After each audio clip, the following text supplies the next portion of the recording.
Panipuri with ఆలు కల్లి. ఎటు చూసినా లంచం, ప్రతిదానికి లంచం.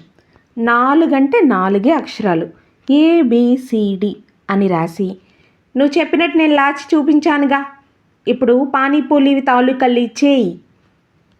యూకేజీని వెలగబడుతూ రా పలకడం రాని నా చిన్న కొడుకు లంగాలు ఇంగ్లీష్లో నన్ను ఆజ్ఞాపించాడు. సుయ్ సుయ్ అని కుక్కర్ అరుస్తుంది. అమ్మా అయిందా పెట్టు అని ఇప్పుడు నా పెద్ద కొడుకు చిన్న కొడుకు కలిపి అరవటం మొదలుపెట్టారు. ఏం చేస్తాం, కుక్కరికి కొడుకులకి కూడా లోకువే ఈ అమ్మలంటే. చేత్తో గ్యాస్ బటన్ ఆఫ్ చేస్తూ ఆగండ్రా అని ఒక్క అరుపు అరిచి కుక్కర్ నోరు కొడుకుల నోరు మోయించా.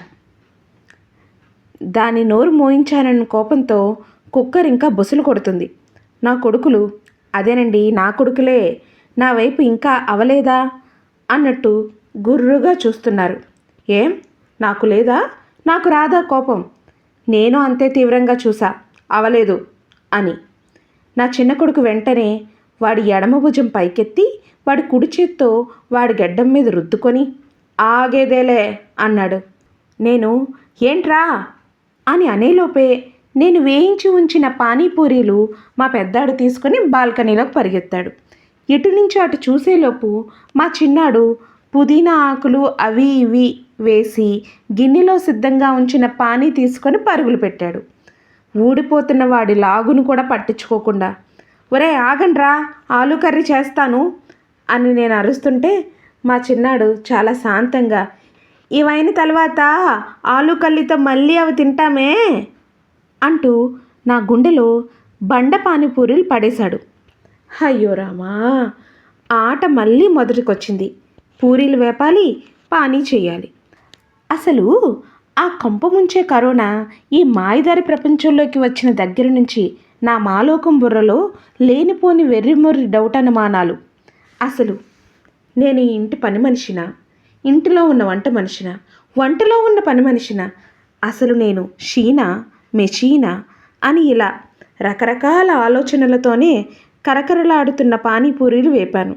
ఇంతలో అమెరికాలో ఉద్యోగం చేస్తూ ఇండియా గురించి దిగులు పడిపోయే మా తమ్ములం గారు ఫోన్ చేసి, అక్క ఆ గొప్ప వెంటిల్లు సినిమా బావని నిన్ను కలిపి చూడమన్నాను, చూసారా?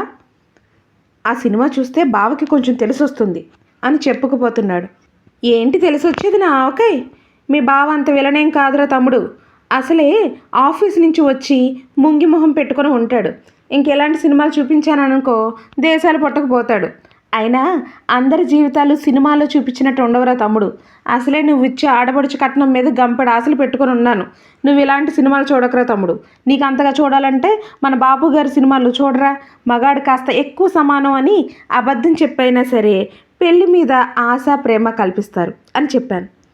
బాగుపడే సలహా ఇస్తున్నప్పుడు చప్పును ఫోన్ పెట్టేయడం మగవాళ్ళకి రివాజ్ అనుకుంటా.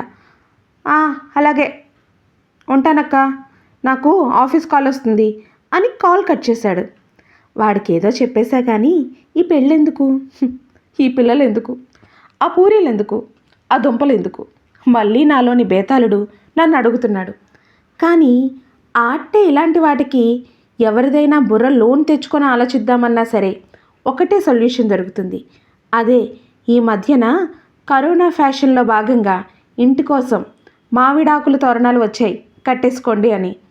అసలే మా ఆయన జీవితానికి జీడిపాకల్లో అతుక్కున్న ఒకే ఒక్క భార్యని, అందుకే ఇలాంటి వాటి గురించి పెద్దగా ఆలోచించకూడదని తీర్మానానికి వచ్చి తిరణాల్లో పానీపూరి అమ్మడానికి అన్నట్టు పెద్ద ప్లేట్లో పానీపూరి సరంజామా సర్దుకొని వెళ్ళబోయి ఒక ప్రశ్న వినిపించి వంటగదిలోనే ఆగిపోయాను. అసలు అబ్బాయిల అమ్మాయిలని ఎందుకు పెళ్లి చేసుకుంటారా అని నా 8 ఏళ్ల కొడుకు 5 ఏళ్ల చిన్న కొడుకుని అడిగాడు.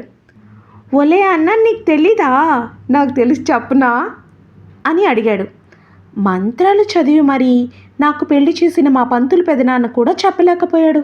వీడేం చెబుతాడా అని చెవులు చాటంత చేశాను.